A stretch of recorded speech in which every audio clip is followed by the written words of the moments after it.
Well, good morning. I thought it might be a good idea to, they say, train like you're going to fight. Well, I wanted to train like I'm going to camp. So, first thing in the morning, without having my coffee, I got together the stuff that I think I would use if I was camping or going out to a park to enjoy my cup of coffee. So, we've got the Trekology table, a little camping table set up. I've got a enameled coffee mug. I've got a small solar generator, and we'll talk about those. I've got one K-cup. I've got my mobile coffee maker, and I've got a bottle of water. Let's get things in place. Let's put the water and the K-cup down inside the coffee maker. Let's hook the 12-volt cable over to the solar generator, and then maybe let's get the coffee brewing. Come back in a second.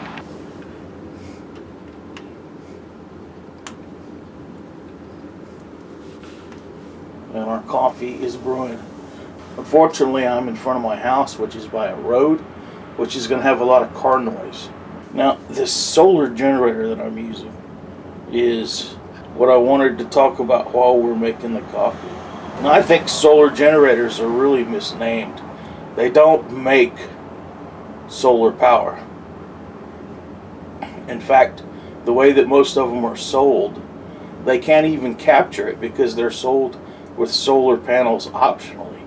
They expect you to plug them into the wall or plug them into your car and then capture power from those sources, and they hold it in a battery inside.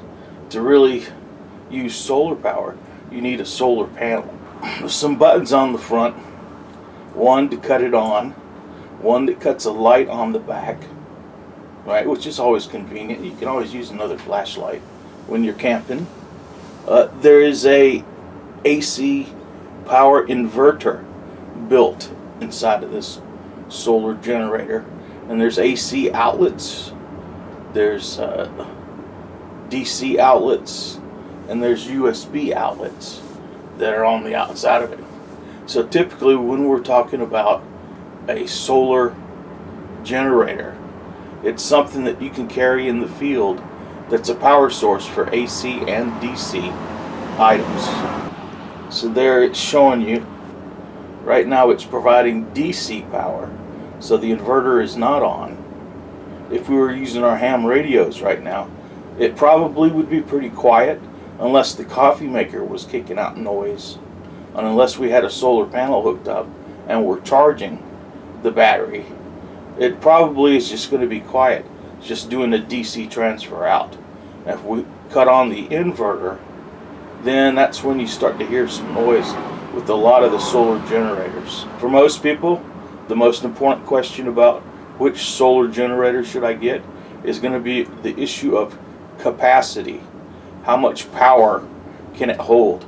How many watts can it support out? How big of a device can you run on at a time? For us ham radio operators, we have a secondary issue of how much RFI, how much noise is it going to create.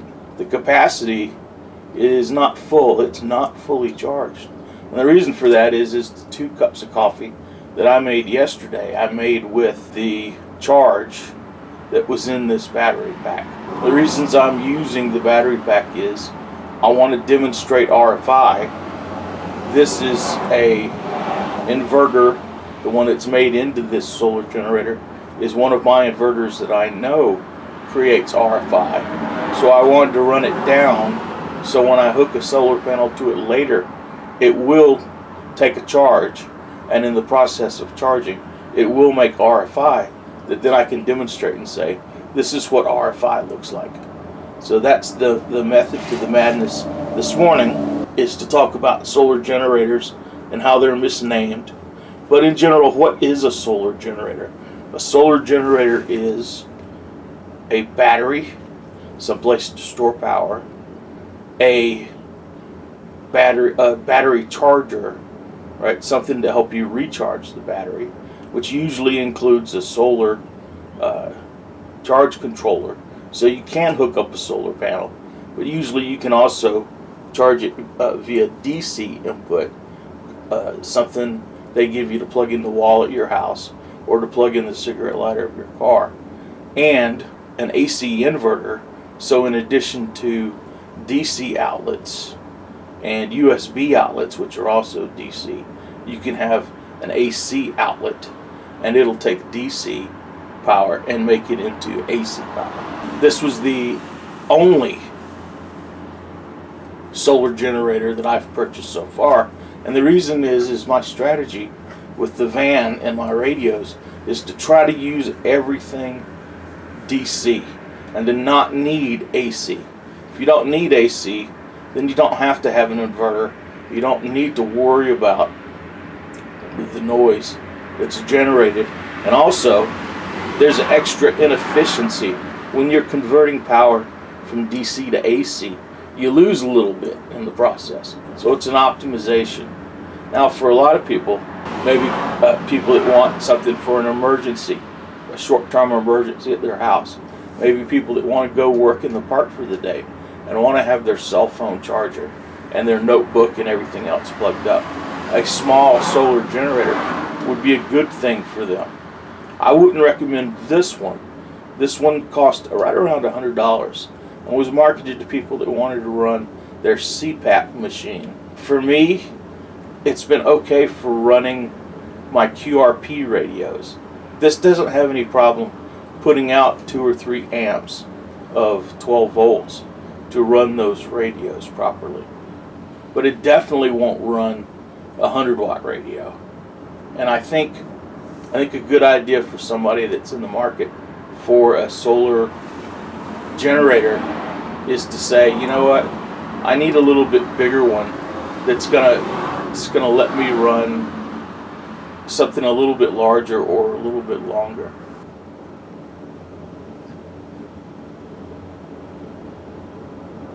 There are some camping tables that are pretty close to the ground that are more of a better height if you were sitting on the ground, or if you were in one of those chairs where you're just off the ground, like a beach chair or whatever. This is more of a normal height. It's a little bit larger. It's going to support a little bit more weight, but it's, even though it's made of lightweight aluminum, it's probably getting away from what I would call a backpacking hiking table, right? I've got another small Trekology table that I'm going to pull out and set up next to this one, and it's more of the, okay, this is a backpack, this is the one to carry when you hike in. I like both of the Trekology tables that I own, so I want to show you both. And essentially now we're just waiting for our coffee to finish brewing. The last thing I wanted to cover is, I had mentioned in a previous video about my Coleman chair that broke. Well, I found 2 other chairs in the closet that some other family members had purchased at some point, and they joined our collection of camping equipment. And so I'm using those and monitoring to see how well they're holding up. And I also have a different kind of chair that I want to show, and we'll take those out. So we'll reposition the camera and we'll do some show and tells once we get this first cup of coffee made. See, this is why I'm pretty sure making your coffee with the camp stove, using an open flame to heat the water, and then putting the hot water in and just using small batteries to brew it is going to be the way to go.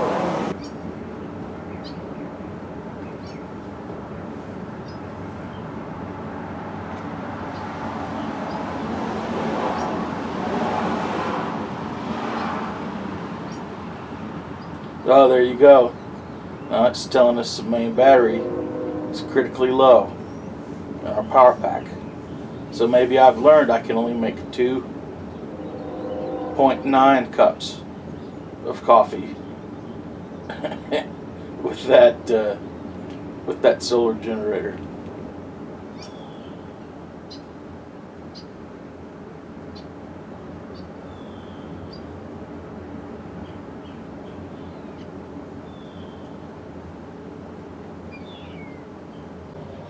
Alright, the water inside the coffee machine is hot. However, as you can see by the color, it didn't brew through the K-cup. It didn't push the brewing cycle through. Let me see if I can get another battery and finish this off. Not a solar generator. Inside of that box on the right is a larger battery, but there is no inverter. On the outside there are DC outlets. There are no AC outlets. It's strictly a battery box. I also spilled a little bit of water out. Sometimes if you fill it too full with water, for whatever reason, I guess there's not enough compressible air. They can't get the air pump started to brew. I don't know. I'm trying to eliminate all the possible reasons for it not working. I think it's important to show failures as well as success. Although you got to keep time in balance, right? This will definitely need to be time compressed. Yes, I can hear it brewing. Okay, there you go. The light on the coffee maker just turned blue. Okay, so that indicates it's brewed. That's going to be too hot to drink right away. I think what I want to do is do some of the other shots. This Trekology table and these chairs. So here's an overhead shot of the Trekology table. Right, you see it's got those metal things. It's got the little lighter weight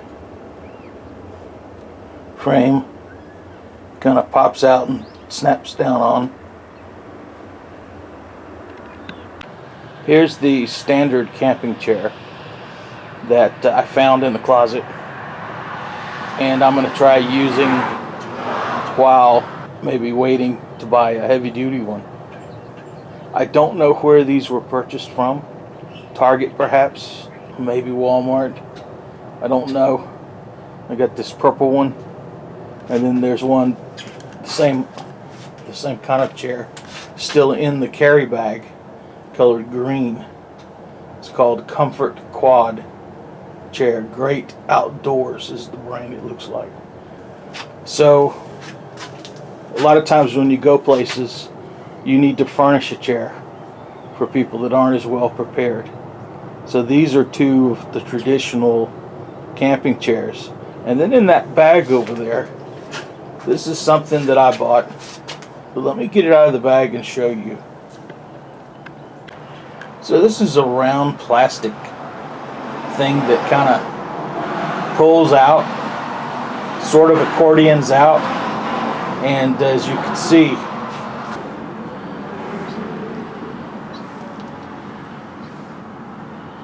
as a whole, it's adjustable. You don't have to pull it all the way out. The other thing is you've got a little cushion. You've got a cushion that goes on the top, and then there's a strap. You can strap the cushion on so the cushion doesn't fall off. So that's adjustable in height. It's at its tallest right now, which is very similar to the seat height from the purple chair that we had. All right, maybe a little bit taller. But if you wanted, you could collapse it down and have yourself sitting closer to the ground. One of the things to keep in mind though is there's no back on it. So you could very well fall right off of this stool if you're the kind of person who needs a back to reach up against.